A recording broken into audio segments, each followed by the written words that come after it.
감사의 날입니다. 우리 아침 예배로 하나님 앞에 함께 나가겠습니다. 오늘은 베드로후서 3장 1절에서 9절까지의 말씀을 함께 우리 읽으시고 하나님 말씀을 전하겠습니다. 제3장. 사랑하는 자들아, 내가 이제 이 둘째 편지를 너희에게 쓰노니 이 두 편지로 너희의 진실한 마음을 일깨워 생각나게 하여 곧 거룩한 선지자들이 예언한 말씀과 주 되신 구주께서 너희의 사도들로 말미암아 명하신 것을 기억하게 하려 하노라. 먼저 이것을 알지니 말세에 조롱하는 자들이 와서 자기의 정욕을 따라 행하며 조롱하여 이르되 주께서 강림하신다는 약속이 어디 있느냐? 조상들이 잔 후로부터 만물이 처음 창조될 때와 같이 그냥 있다 하니 이는 하늘이 옛적부터 있는 것과 땅이 물에서 나와 물로 성립된 것도 하나님의 말씀으로 된 것을 그들이 일부러 잊으려 함이로다. 이로 말미암아 그때의 세상은 물이 넘침으로 멸망하였으되 이제 하늘과 땅은 그 동일한 말씀으로 불사르기 위하여 보호하신 바 되어 경건하지 아니한 사람들의 심판과 멸망의 날까지 보존하여 두신 것이니라. 사랑하는 자들아, 주께는 하루가 천년 같고 천년이 하루 같다는 이 한 가지를 잊지 말라. 주의 약속은 어떤 이들이 더디다고 생각하는 것 같이 더딘 것이 아니라 오직 주께서는 너희를 대하여 오래 참으사 아무도 멸망하지 아니하고 다 회개하게 이르기를 원하시느니라. 여러분, 성경 오늘 이 베드로후서 3장은 이제 베드로 전서와 후서의 이 8장의 총 마지막 마무리에 대한 부분입니다. 그 소제목이 하나님의 날, 이렇게 성경에 보면 써 있거든요. 자, 뭔가 의미심장하죠. 그래서 오늘 말씀의 제목 역시 종말, 재림, 이걸 기다리는 성도의 모습, 이제 이런 부분들이 우리가 나눠야 될 내용들입니다. 자, 베드로가 설명하는 이 그리스도인의 모습을 우리가 한번 묘사해 본다면, 오늘 3장 전체를 보면 한 손에는 성경을 들고 눈은 하늘을 향해서 다시 오실 재림하실 우리 주님을 기다리는 사람의 모습이 아닐까라는 생각을 합니다. 우리는 이 땅에 발을 딛고 살죠. 육체를 입었습니다. 그러나 우리의 신분은 하나님 나라 소속이죠. 우리는 하나님의 자녀입니다. 이 땅에 그럼 우리가 왜 지금 살고 있는가? 자, 이 부분에 대해서 우리가 오늘 이 말세를 얘기하는, 마지막 때를 얘기하는, 주님의 재림을 얘기하는 이 부분에서 과연 우리가 이 땅에 이 마지막 때에 우리가 이 세상에 살아있는 이유, 그리스도인으로서 과연 세상과 다름, 구별됨은 어떻게 살아가는 것인지, 그런 부분들을 좀 함께 나누기를 원합니다. 자, 성도는 말씀에 따라서 이 그리스도의 재림과 심판을 준비해야 됩니다. 베드로는 믿음의 후배들에게 이 주님의 재림을 확신하며 살아갈 때 신앙의 승리를 얻을 수 있다고 아주 굳건하고 확신에 찬 모습으로 마지막으로 가르쳐주고 있죠. 이 그리스도의 재림을 맞이하기 위해서는 어떻게 해야 하는가?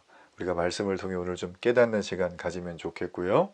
그리고 여러분의 삶에 작은 하나라도 실천하는 지혜로움이 물든 은혜의 시간이 되면 좋겠습니다. 자, 우리가 먼저 우리 1절과 2절 말씀을 잠깐 보세요. 자, 1절에 보시면 사랑하는 자들아, 내가 이제 이 둘째 편지를 너희에게 쓴다, 이렇게 말을 하죠. 자, 이 두 번째 편지는 진실한 마음을 일깨워 생각나게 하려고 쓴다라고 했어요. 자, 이 베드로가 지금 얘기하고 있는 이 둘째 편지는 아마 첫 번째는 베드로 전서를 가리킬 거고 지금 베드로 후서가 두 번째 편지겠죠. 그러니 두 편지 총 8장에 걸쳐서 세 가지를 일깨우고 기억하겠다고 말을 하고 있습니다. 자, 우리가 1절에 보면 바로 편지를 받는 이 당시에 흩어져 있는 성도들에게 진실한 마음을 일깨워 주기를 원한다고 했어요. 그리고 또 하나는 선지자들이 예언한 말씀, 구약 성경이죠. 그리고 구주 예수님의 사도들에게 명하신 것, 신약 성경입니다. 자, 물론 당시에는 아직 신약 성경 전체가 완성된 것은 아닙니다. 요한계시록을 포함해서 몇몇 책은 아직 기록이 되지 않았던 상태죠.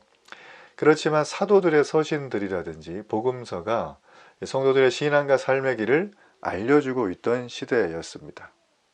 자신의 생명이 얼마 남지 않았음을 직감하고 있었던 베드로는 함께 믿음의 길을 걷고 있는 우리 후배 크리스천들에게 정말 진실한 마음을 담아서 오늘 얘기하는 장면인데, 그가 제일 처음으로 한 건 뭘까요?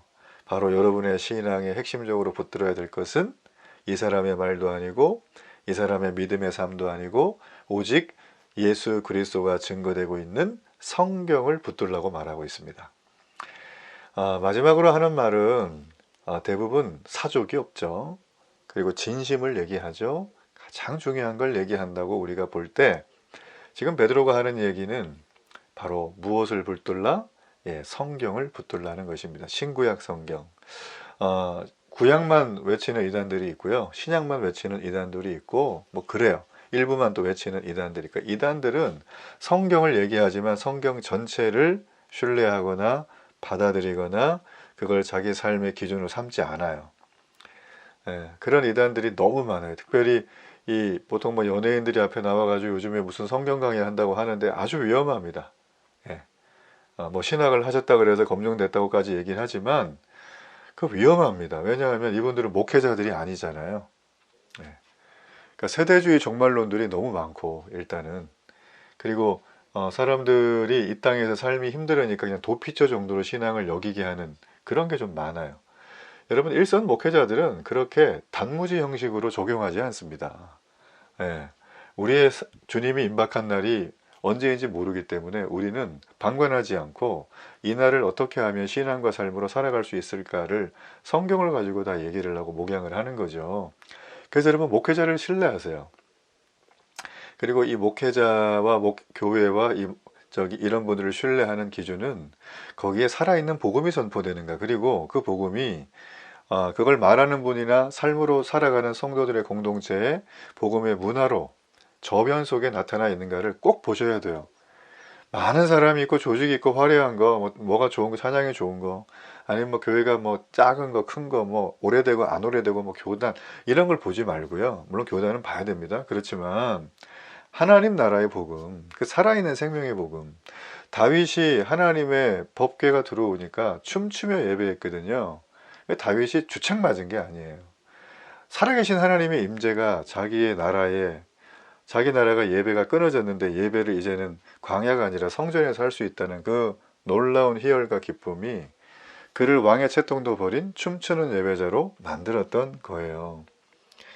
자, 제가 긴 얘기를 하는 이유가 무엇이냐면, 오늘날 교회의 가장 핵심적인 모든 문제의 원인은 신구약 성경을 신뢰하고 붙들지 않기 때문이에요.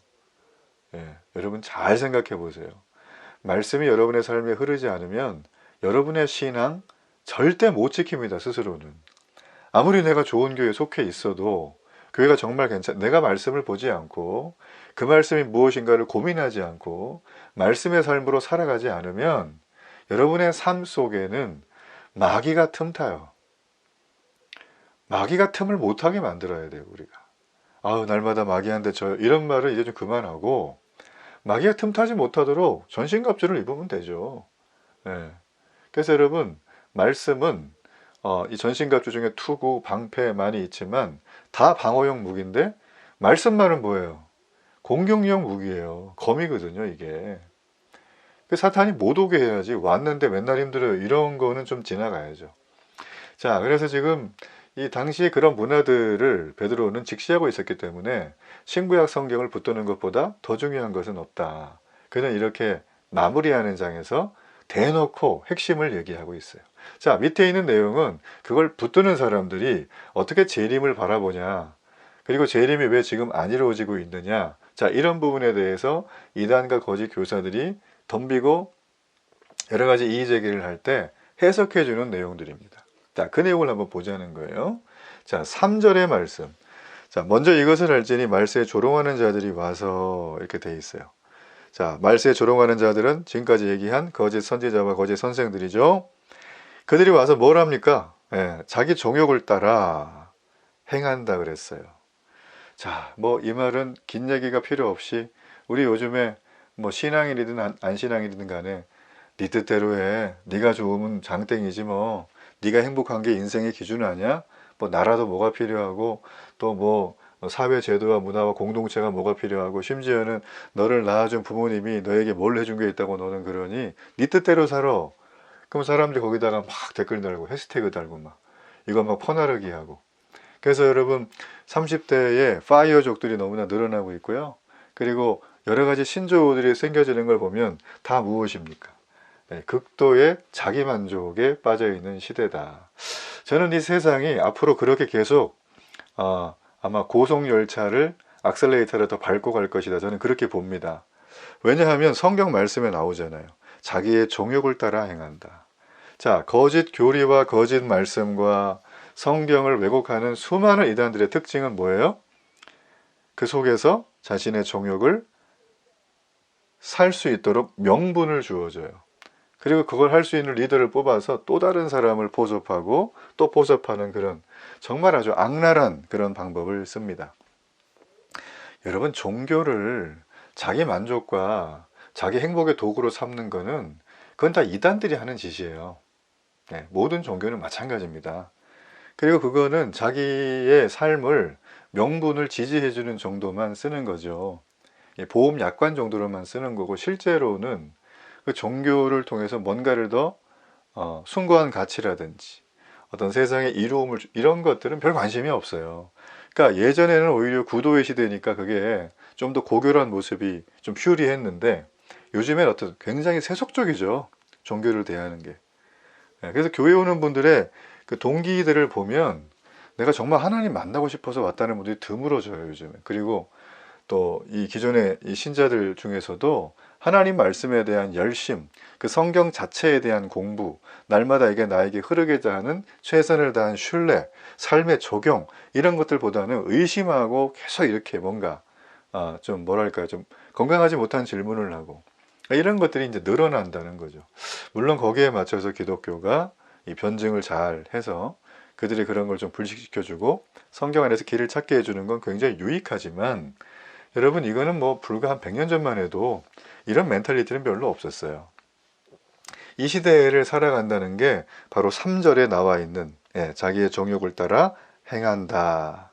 그러면서 예수 믿는 사람은 어떻게 합니까? 조롱하는 거예요. 그게 이제 4절과 5절이죠.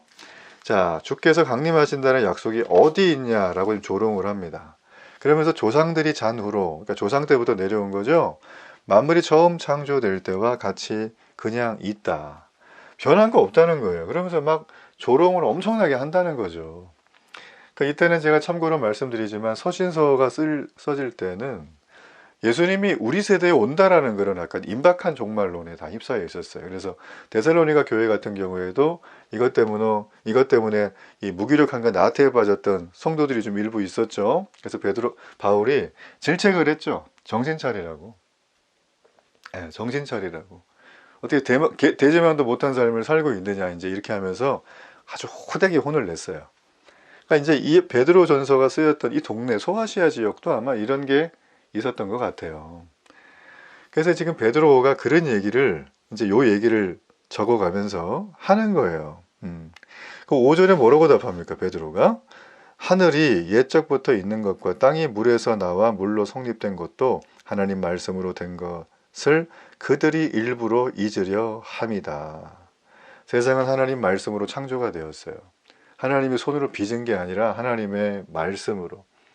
그래서 이걸 가지고 사람들이 그런 게 어딨냐 그러지만 요즘 뭐 물리학이라든지 여러 가지가 좀 기법들이 발전하면서 여기에 대한 이 실제적인 물리학적인 어떤 접근을 통해 가지고 정말 말씀으로 창조가 되었다는 걸 증명해보는 가설들이 생기고 있습니다. 그러니까 여러분, 이 성경 말씀이 허무맹랑하게 여겨지는 분들이 있는데요. 조금만 자료를 좀 찾아보세요. 그러면 여러분이 납득할 만한 수준보다 훨씬 더 이상의 실력 있고 검증받을 만한 학자들의 내용, 또 많은 어떤 경험자들의 주장들이 있습니다. 그래서 그런 것들을 1대1로 딱 놓고 내가 못 믿는 이유와 그들이 말하는 이유가 도대체 어떻게, 어느 지점에서 이게 크로스가 되는지를 좀 보는 것도 굉장히 유익하다. 특별히 이제 좀 뭐랄까요, 좀 이렇게 그 이성이 발달하시고 나름대로 좀 사유적인 어떤 그런 생각이 좀 있는 분들, 세상을 못 믿겠다 하는 분들은 그런 과정을 좀 거쳐보시길 바랍니다. 그리고 나서 내가 안 믿는다, 성경은 미신이야, 이상해, 그때 가서 그런 얘기해도 늦지 않아요. 자, 지금 그래서 지금 이제 베드로가 아주 대놓고 이제 그들을 까는 거죠. 그러면서 6절 보세요. 이로 말미암아 그때의 세상은 물이 넘침으로 멸망했다. 자, 이때가 언제입니까? 노아의 때죠. 근데 7절에 이제 하늘과 땅은 그 동일한 말씀으로 불사르기 위하여 보호하신 바 되어. 자, 물의 심판이 있었으면 우리 주님 재림하실 때 하늘과 땅이 어떻게 돼요? 불사름, 불의 심판이 있다. 그러면서 경건하지 아니한 사람들의 심판과 멸망의 날까지 보존하여 두셨다.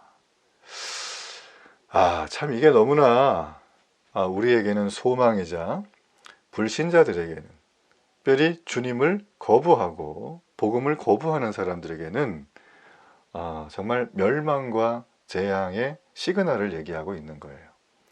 그러니까 하늘과 땅은 마치 노아의 때와 같이 마지막 심판 때까지 주님이 친히 어떻게 해요?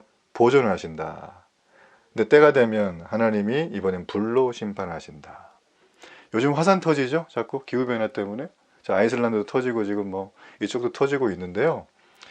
여러분, 이게 뭐 지각운동이고 막 그러지만 잘 보세요. 이 화산이라는 게 이게 그냥 대충 터지는 건 아니거든요. 뭔가 이제 문제가 있는 건데, 기후변화 요즘 굉장히 심하잖아요.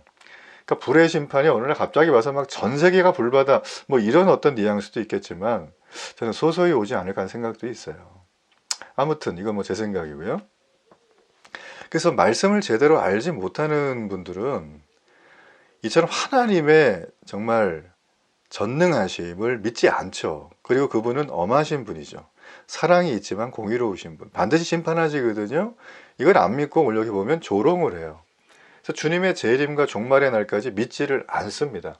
성경은 내가 전했는데 안 믿더라고요. 이렇게 끝나지 않고 그걸 복음을 들은 사람들이 거기 보면 능동태로 보통 쓰여요. 거부하는 거를. 그러니까 이거는 자기가 주체적으로 나는 이걸 거부하고 밀어낸다는 거예요. 다 좋은데 날 못 믿겠다. 뭐 이런 거예요.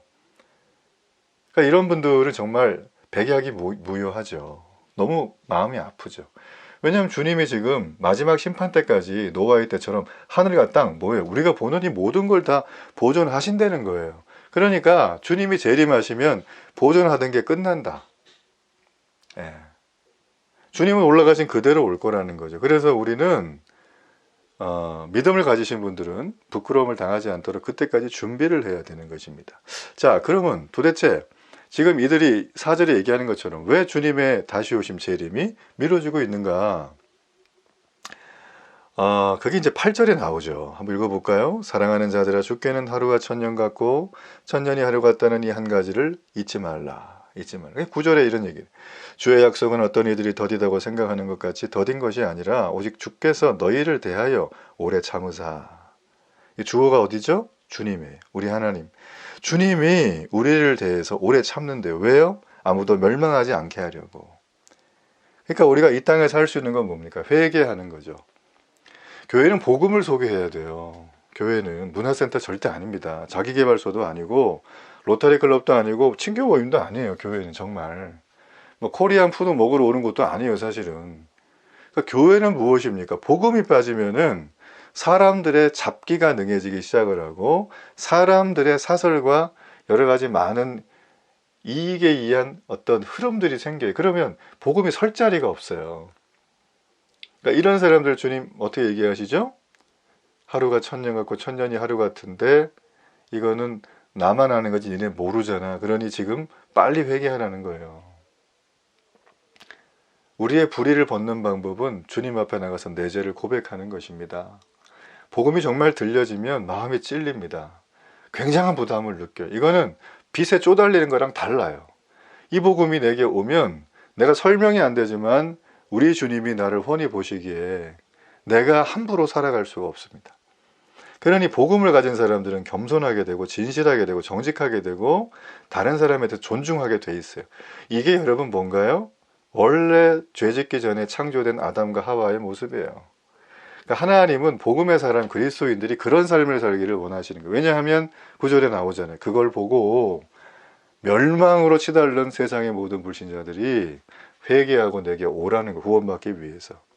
그러니까 우리에게 달려있는 거예요. 언제 주님이 다시 오실 수가 우리가 알 수 없기 때문에 우리는 내가 소중히 여기는 지인들, 가족들 뿐만 아니라 한 사람이라도 구원의 길로 이끌기 위해서 최선을 다해 복음을 전해야 된다. 내일 지구가 멸망하더라도 나는 한 그루의 사과나무를 심겠다. 여러분, 이 말은 내일을 위해 현재의 삶을 버리지 말라는 얘기죠. 오늘 내가 사는 삶 굉장히 중요합니다. 세상과 비교하지 마세요. 남과 비교하지 마세요. 내가 오늘 살아가는 거, 여러분, 내가 살아있는 게 기적이에요. 그러므로 살아있는 게 기적인데 내가 예수님의 자녀, 예수 그리스도를 믿고 하나님 자녀가 됐다, 그리스도인이다, 성도다라고 하는 건 놀라운 특권이고 기적이에요. 왜냐하면 그리스도의 제 이름을 소망하거든요. 마라나타 주 예수 오시옵소서. 그러니 내 현재의 삶에서 내 뜻대로 돌아가지 않는 게 있어도 주의 말씀을 보는 거예요. 말씀을 행하는 거예요. 마지막을 준비하는 삶을 살아가는 거예요. 이게 논리적으로 설명이 안 돼요. 해보신 분은 아시지만. 그러나 그게 진짜임을 알게 되는 거예요. 2000년이 되도록 예수님이 오시지 않았습니다. 그래서 우리도 재림을 망각하며 내가 살고 있지 않은가. 이 교회 아니면 딴 교회 가지 뭐. 요즘 뭐 널리고 널린 게 온라인에 교회 설교, 목사님 설교들인데 좋은 설교 들으면서 신앙생활 하시면 아니요. 그렇게는 구원이 없어요. 그게 통로지 구원을 주지 않아요. 돌이키셔야 돼요. 가난한 성도들 돌이키셔야 돼요. 빨리 가까운 교회로 가세요. 복음을 듣고 하나님 나라 복음을 건강하게 얘기하고 회개하고 돌이킬 수 있도록 도와주는 공동체로 가세요. 예? 아니 우리가 몸짱 되려고 그러면 내 돈 내고 헬스장 가서 죽도록 PT 받고 목 두시네요. 그리고 와가지고 식사 조절하고 일상생활에서도 굉장히 삶을 긍정적으로 살려고 노력하잖아요. 그래도 우리가 몸짱이 될까 말까인데 안 돼도 내 탓이지 뭐 이렇게 하는데, 아니 우리의 영혼의 구원의 문제가 담겨있고 천국 가는 게 달려있는데 이걸 그냥 그렇게 자기가 원하는 것만 취득해가지고 뭔가를 할 수 있다? 성경은 한 번도 그걸 지지하지 않아요. 여러분, 가난한 성도 여러분, 지금 교회를 다니지 않고 있는 분들, 떠나 계신 분들 빨리 주님 앞으로 가시길 바랍니다. 이 동네 사시면 데일리 교회로 오세요. 저랑 1:1 양육하시면 되겠어요. 자, 그래서 이 베드로 사도는 생애 마지막 순간까지 성도들에게 가르치고 강조했던 진리를 어떻게 해요? 절대 놓치지 말라. 계속 성경을 붙들라. 주님 부르실 때까지 부르신 그 길을 열심히 달려가라고 말을 해주고 있습니다. 전 여러분이 그 일을 오늘 가장 중요한 우선순위에 두고 여러분의 직장의 삶에서 또 학생의 모습에서 주부의 모습에서 또 기타 여러 다양한 모습 속에서 이것이 여러분의 삶의 중심이 되어서 여러분을 능력으로 이끌어가는 소망의 하루가 되기를 주의 이름으로 축복합니다. 결단의 기도를 드립니다. 좋으신 하나님, 오늘도 다시 오실 주님을 말씀 위에 서서 기다리는 참된 성도가 되게 해 주옵소서. 예수님의 이름으로 기도합니다. 아멘.